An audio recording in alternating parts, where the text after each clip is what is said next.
All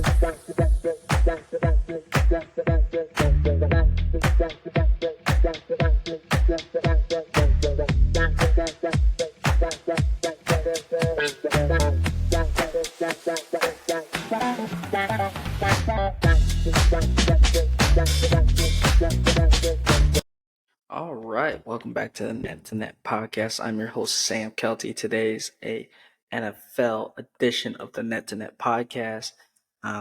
Today we're going to talk about this week's matchups in Week 10, a week after the trade deadline, a couple weeks after the trade deadline. So the teams are pretty much set. So teams can only sign free agents if they choose so. We've seen a couple free agent moves, as well as a lot of players returning back from injury, which we saw over the last couple weeks with a lot of injuries and big returns. So this week we're going to dive in.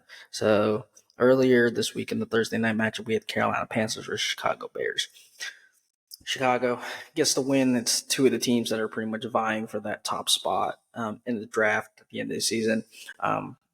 We saw Chicago come out on top with the help of Deontay Foreman, who scored a touchdown and rushed for about 185 yards. Yeah, it's two teams that just are going to struggle throughout the entire season. Carolina has one win on the season compared to 3 wins for the Bears, so it's pretty much going to be the first, second pick could be owned by Chicago at the end of all this if Carolina keeps on losing. Bryce Young, 21 of 38, 185, no touchdowns, no interceptions. He has to play better. And I think that also kind of concedes to the team around him.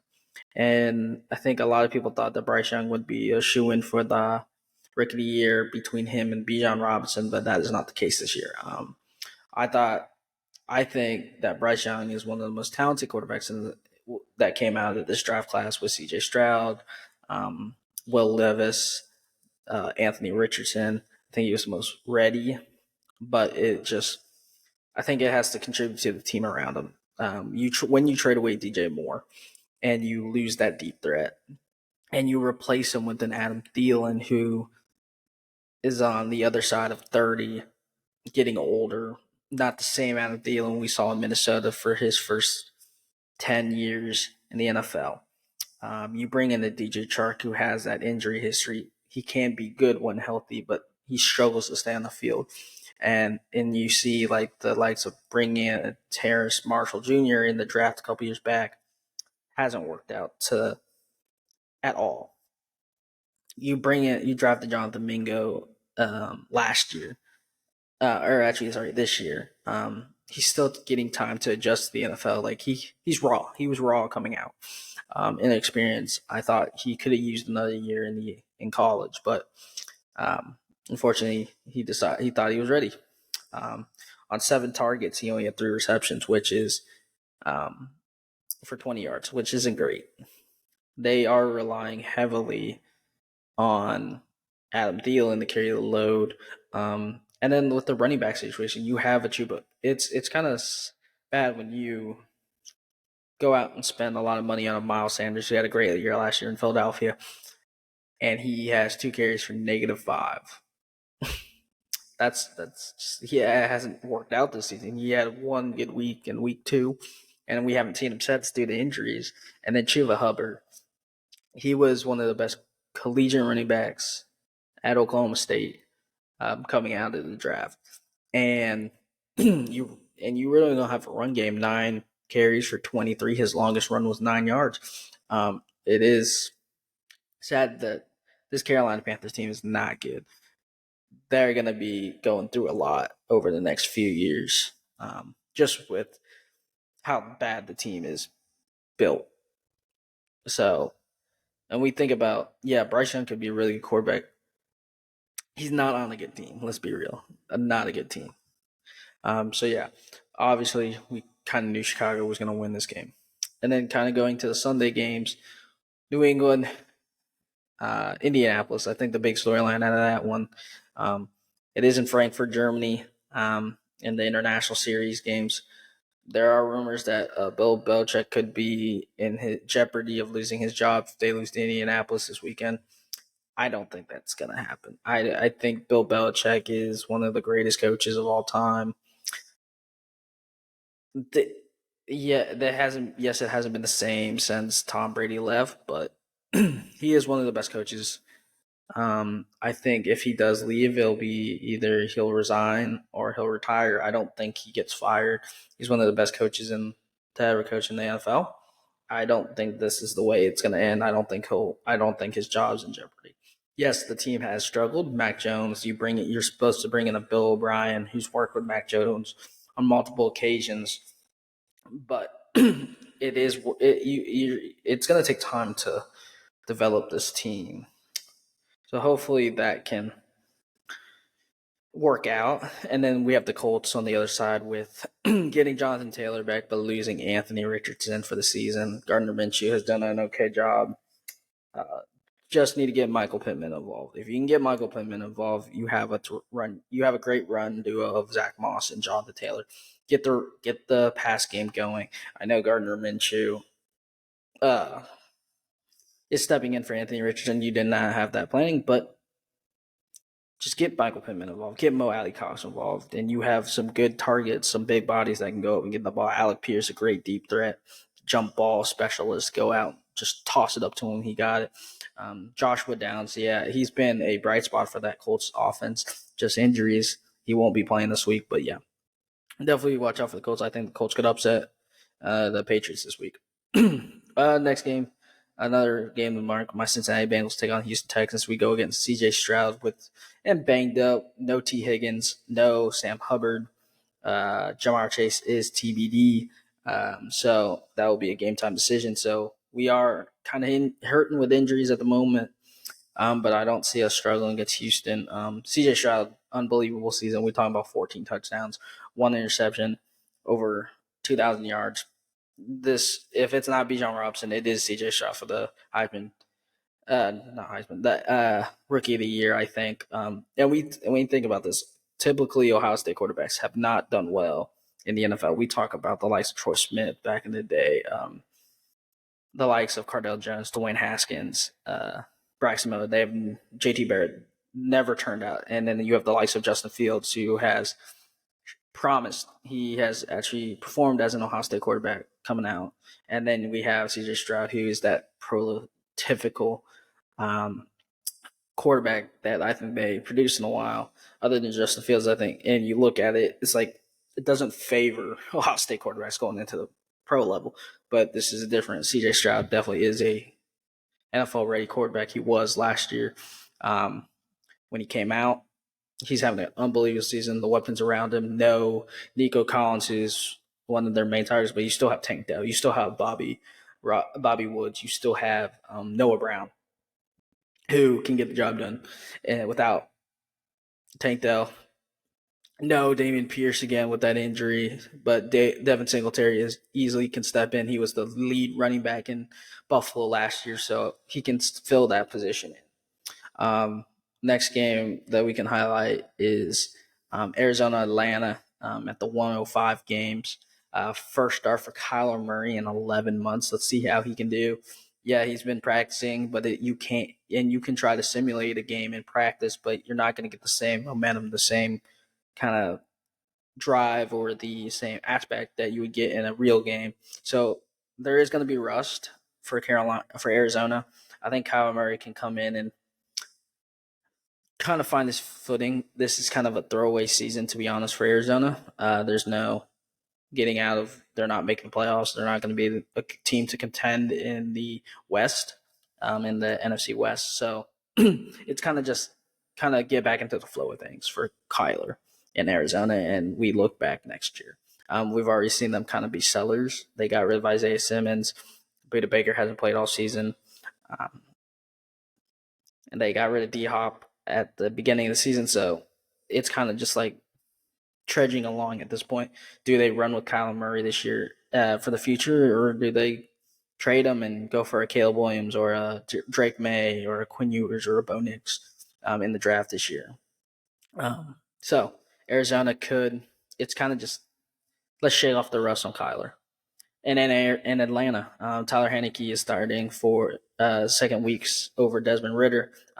He hasn't. Arthur Smith has not committed to a starting quarterback for the Atlanta Falcons, which it's two type of players. You have a game manager in Desmond Ritter who is not going to give you those flashy stats and not going to put up those numbers, but he can manage the game.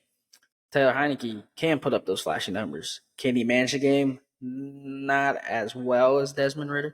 It's a toss up. Desmond Ritter is a good quarterback, but I don't think he's a starting quarterback quality. Because in college he couldn't really throw the ball that far. He wasn't great in the air. He was great in a run game and kind of just managing the game. Taylor Heineke, we saw, can do that. Can throw up 300 yards if needed. Can throw 4 touchdowns if has to. We saw that in Washington, and we've seen that before. So for me, I think Atlanta they rely heavily on their run game with Tyler Algier and Bijan Robinson and Cordell Patterson.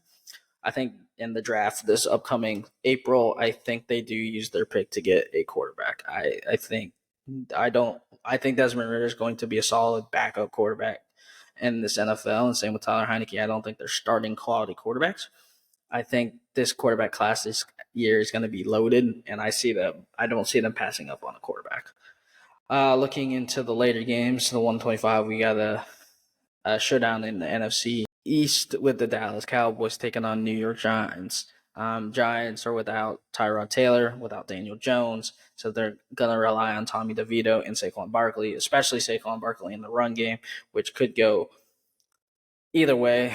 But this Cowboy defense is really good. Dak Prescott's looking really good this season. Tony Pollard as the main lead back this year, pretty solid. CD Lamb, obviously one of the best receivers in the league, and then Brandon Cooks has kind of stepped up in recent weeks. And then some big news out of Dallas. They go out and sign Martavius Bryant, who was just reinstated by the league. He was banned in 2018 due to substance use. He's been in and out of the league, suspended multiple times throughout his career.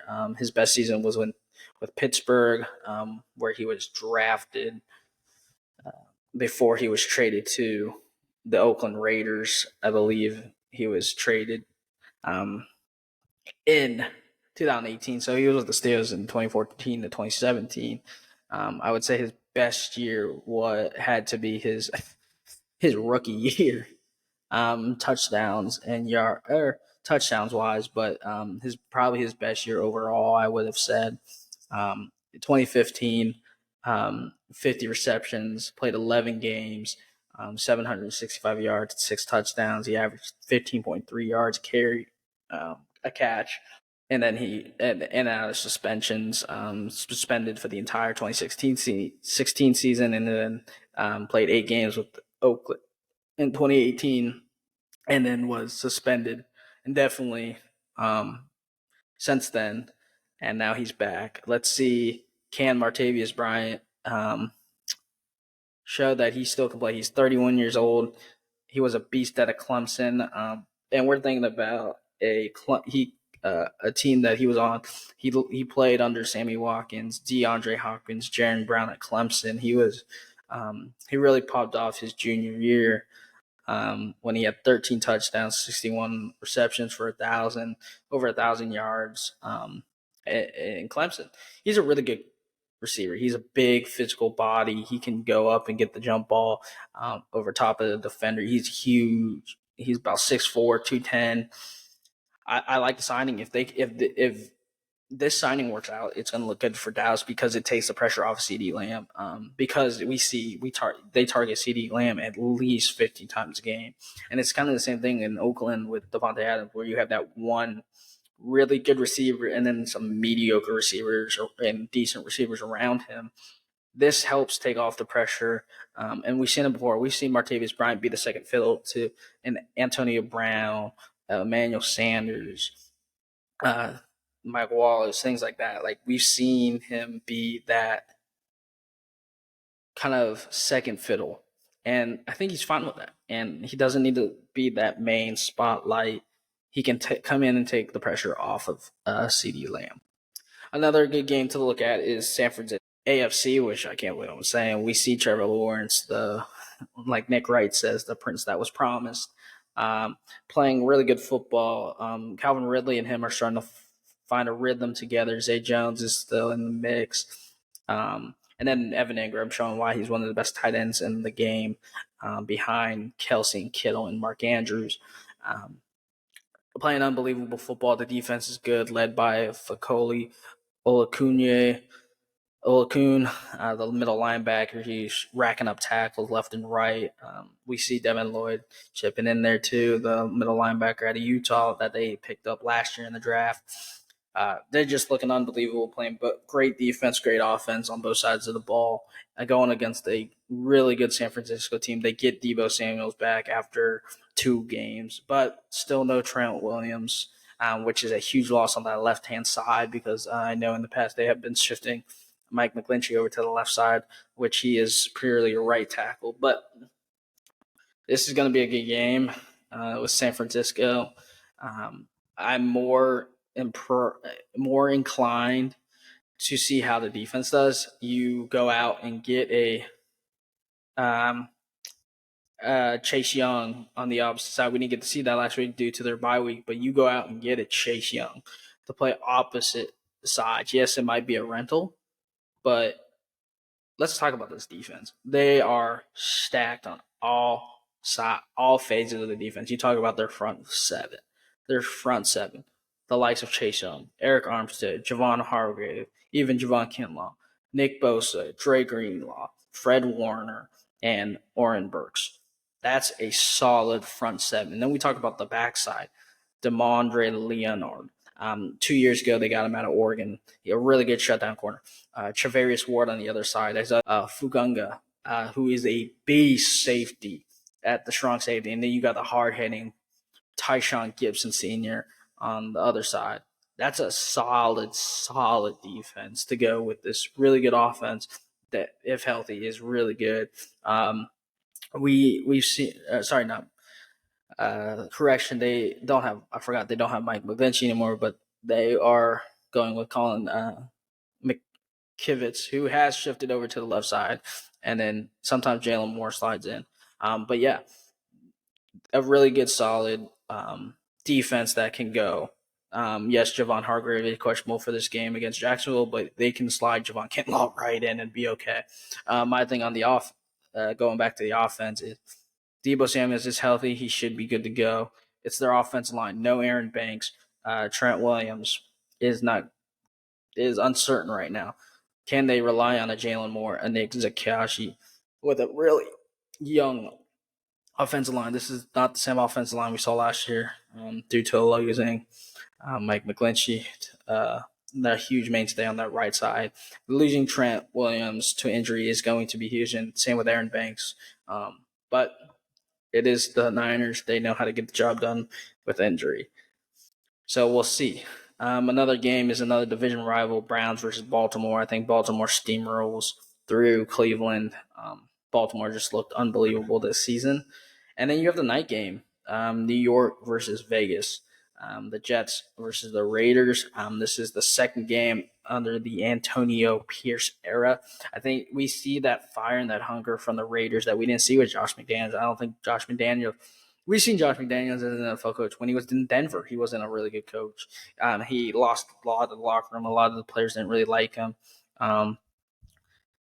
He's not a player's coach. Antonio Pierce, one of the most liked coaches in the NFL. He's a great personality. He was a great player back in the day for the New York Giants. But yeah, they look hungry. This is a newly fresh team. I did like what the Raiders did in going with a new quarterback. I think that's the right step to get that win over the Jets last week. Jacoby Myers stepped up big time. Josh Jacobs had a great game as well. But yeah, leaning off of Jimmy Garoppolo and going with Aiden O'Connell, I think is a fresh start. I think, and we saw more of Trey Tucker. I would have liked to see Devontae Adams get more involved again. I think teams just know, just like I mentioned with the CD Lamb thing, it's you have one really good receiver. So then your game plan for the defense is to make sure he doesn't touch that ball as much as possible. They put I know they put Xavier McKinney on him a little bit. They put on Isaiah Simmons. They've put on Adoree Jackson. So I would definitely like to see more from him in this coming week. But with Aiden O'Connell, he's still kind of finding his own. He's only has one touchdown, 2 interceptions for 522 yards. He was the fourth round pick last year. But it's definitely a change of scenery with this without Jimmy G. Yes, Jimmy G is a more proven quarterback, but I think this is what they needed. And then we have the Monday night game, Denver versus Buffalo. Von Miller playing his former team. He came out and said there's no bad blood between the two. I like Buffalo, and this Denver probably won't have a chance, but Buffalo needs to step up. Josh Allen, really good quarterback, gunslinger quarterback, coming off that loss against Cincinnati. They have 4 losses on the season. They have 5 wins, but some of these wins haven't looked that great. We've noticed the struggle since Jacksonville.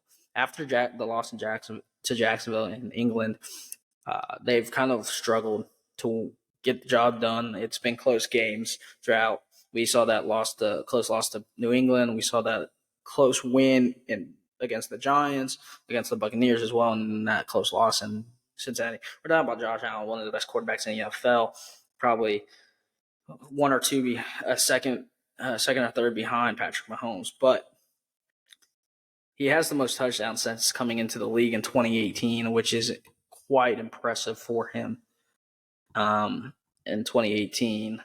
But he also has the most turnovers since coming into the league in 2018. He has thrown for coming into the league from 2018. He has thrown 156 touchdowns, but he's also turned the ball over 69 times, which is the most since 2018. He also can do it on the ground too. We've seen those rushing numbers because if you look at it, Buffalo hasn't had a strong run game in a very, very long time. I'm trying to think to the last time they had a very good strong run game. I want to go with probably back when going really far back, going when they had the likes of a CJ Spiller, Fred Jackson, or Willis McGahee, kind of back early 2000s, late 2010s, early 2010 era. It was probably the last time we've seen a good. When they got DeMarco Murray after that first season, and after his breakout season in Dallas, and then he came over a little bit there, but that was really it. But yeah, James Cook, he's not that typical running back, power back. He's more of that run. He's he's better in the pass game because he's so elusive, so quick. He's not that typical pound for pound, yard for yard, runs inside the tackles, can hit the gap when needed. He has the spurts of when he can break off for a big gain, but it's not much.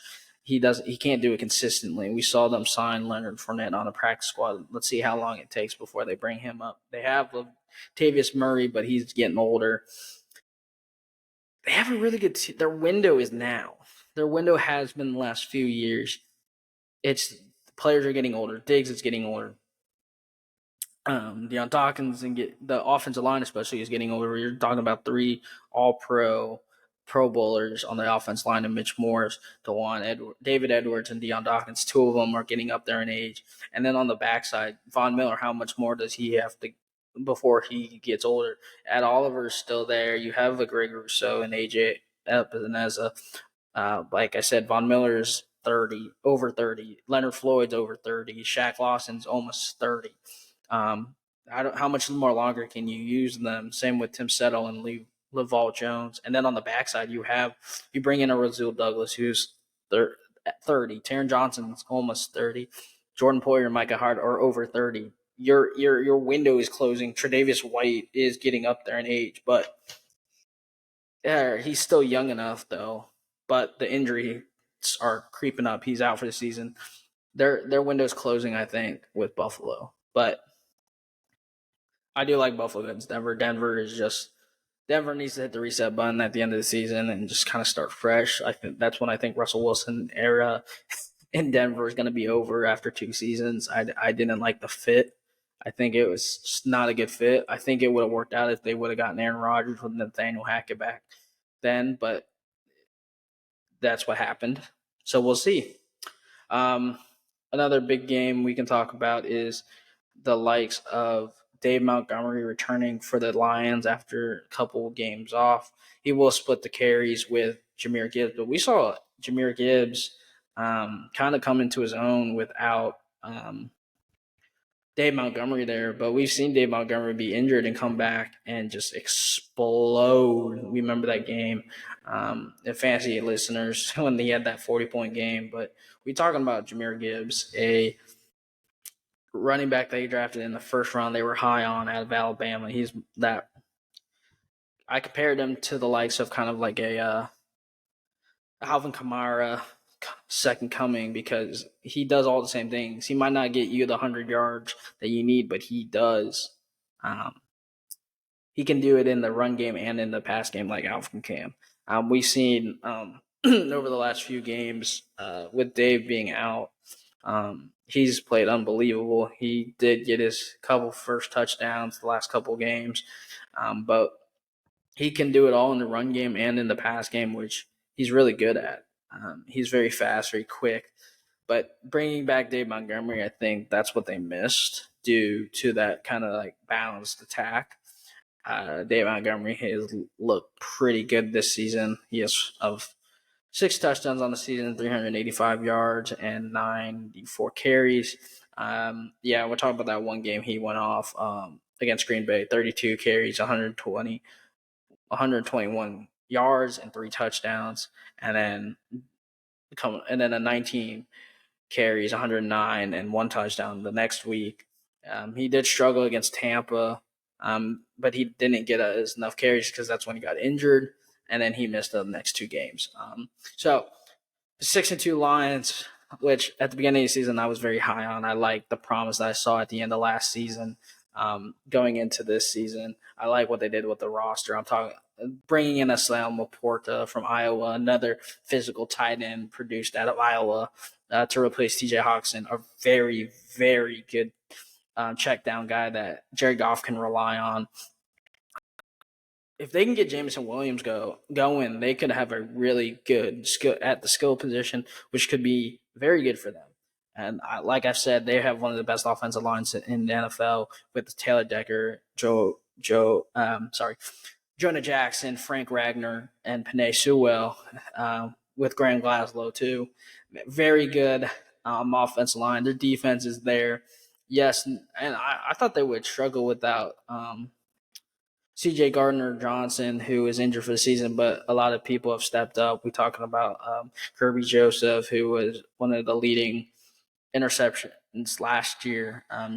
Jerry Jacobs was a Cam Sutton, and Brian Branch. Brian Branch really big high on. I really thought that the Bengals last year should have went out and got him when they lost the likes of Jesse Bates and Von Bell. They'd end up going and getting Jordan Battle, who another Alabama safety I really like, but Brian Branch is more complete, and he's showing that he can do it in multiple positions. He played safety in college, and now he's playing like that nickel slot cornerback, and he's thriving in it. I like what they did with getting Jack Campbell and Alex Enzoli as well. Helps. And then talk about an unsung hero who everybody thinks about on the defensive side, Aiden Hutchinson, but Alan McNeely is having a good season. 9 solo tackles, 4 sacks, 1 forced fumble. He can stuff the run game. He's looked unbelievable this season. He's having an underrated season. Like, people are not giving him credit. We think about that. Like I said, you think about that defense. You think about Aiden Hutchinson, who's having a great year. Jack Campbell, Alex Lazzoni, Cam Sutton, and Brian Branch, those big names making those flashy plays. But Alan McNeely is having a great season, which I do like. And then kind of thinking of the last games going in. So a few teams are on bye weeks. So we won't get to see the likes of the Kansas City Chiefs, the Rams, the Dolphins and the Eagles, they're all on bye weeks. The last game to look at is Green Bay versus Pittsburgh. Jordan Love having an up and down season. Um, this is a big test for him because you're going against one of the best defenses in the league against Pittsburgh. We're talking about they got Cam Hayward back, and he looks good. He looks back to normal. No Mika Fitzpatrick, though. Unfortunately, he will be missing the game, but Joey Porter has stepped up. Patrick Peterson, he's lost that step, but he's still smart enough when to make the right decisions and stuff. You lose Cole Holcomb on the backside, which is huge, but I think Kwan Alexander can step in and fill that role. Like I mentioned, you get a Cameron Hayward back to help with T.J. Watt and Alex Highsmith. Alex Highsmith. It used to you just have to fear T.J. Watt, but you now have to worry about Alex Highsmith on the other side. He's having a good season, 17 tackles. 4.5 sacks, 2 forced fumbles, and 1 interception. I believe he has a touchdown off a fumble. And then you have on the other side, you have to worry about T.J. Watt. He's already got 9.5 sacks on the year, 2 forced fumbles, 1 touchdown, one interception for that touchdown, and then 15 solo tackles. T.J. Watt showing at the age of 29 that he still can get to the quarterback. Why shows why he's the second best defensive player behind Aaron Donald and Myles Garrett as one of the best to do it. We talk about Myles Garrett going to, if we look at the stats, T.J. Watt 9.5 sacks. That's close to borderlining the top in the sacks. Then that's second. That's tied with a Myles Garrett, a Max Crosby at 9.5. Danielle Hunter is the only one at 10 sacks, and Khalil Mack at 9. You think this could be an interesting defensive player of the year race between a TJ Watt, a Myles Garrett, a Max Crosby, a Danielle Hunter, Khalil Mack's up there, Josh Allen's up there, Trey Hendricks, that Cincinnati defense. Trey Hendricks, great signing they brought in, but he could be in it. Michael Parsons, Joey Bosa, just to name a few, and my boy Josh Allen and Kayvon Thibodeau showing that they're a big force to reckon with. Kayvon Thibodeau showing why he was the number 5 pick in the draft by the New York Giants. I thought if he didn't have that injury plagued season his last year at Oregon, I thought he could have been a top 3 draft pick. 8.5 sacks is a lot better. He's more healthy. He's more lean. He's shown why he's one of the best edge rushers and linebackers in the NFL. Last year, a lot of injuries, couldn't stay on the field, but he's already through 9 games, doubled his sacks from last year. He's showing why he can play at a high level. But there's so many good defensive ends in the NFL, like I mentioned. And I didn't even mention Michael Parsons. Michael Parsons only has 7.5 sacks, but he is getting it done on that defense for the Dallas Cowboys. So there are so many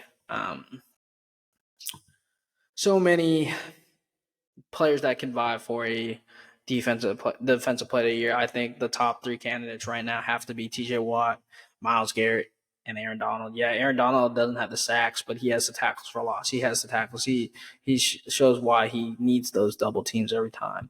And then, yeah. So I definitely would keep an eye out for those in that situation of defensive player of the years. And we can talk about corners. There are a lot of cornerbacks with Geno Stones that has the most picks in the NFL behind, and then Paulson, Adebo, and Deron Bland have 4 each. But the defensive player of the year race is pretty much up for grabs. I think pretty much the only thing you can say that could be a lock right now in all the awards right now is Rookie of the Year, and I think CJ Stroud takes home that award at the end of the season. He's just having a phenomenal season, and honestly, he definitely was not my pick for the Rookie of the Year. I thought it would be Bryce Young, even on a terrible team. But I will admit now that I think C.J. Stroud should win this award. 2,270 yards, 14 touchdowns, 1 interception, a QBR rating of 62.3. He's very accurate with the ball. He completes the 62 completion rate. That's pretty good in the NFL. He barely turns the ball over. 1 interception on the season. That was New Orleans. And he's coming off a game last week where he threw 5 touchdowns for 470. He was 30 of 42 with a completion of 71.4, his best game of the season. He was sacked 3 times. But yeah, the offensive line in Houston is not great outside of Laramie Tunsil. But CJ Stroud is showing potential to be one of the best and why he could be one of the best quarterbacks in this league. But yeah, so that pretty much wraps up our NFL today. Some notable people that are in doubts of missing games is Jair Alexander and Quay Walker for Green Bay. So if you have the Green Bay defense, I would definitely avoid playing them against Pittsburgh with those two because that's a huge loss on the defensive side. And then if you have Drake London, he is back. I would be very risky to play him just because of their quarterback situation in Atlanta. And then Justin Jefferson has been activated from the IR, designated IR, but he won't play until the hammy is 100%. So I do not see him playing this week. There is a potential he plays after Minnesota's, believe they have a bye week. I'm not 100% sure. I'd have to double check with that. But with Minnesota, I believe no, yeah. So he could play next week. They already had. I forgot they already had their bye week. But yeah, I don't think he plays against New Orleans. I think he'll return against Denver next week. But we'll see from there. But yeah, that kind of wraps up our NFL podcast today.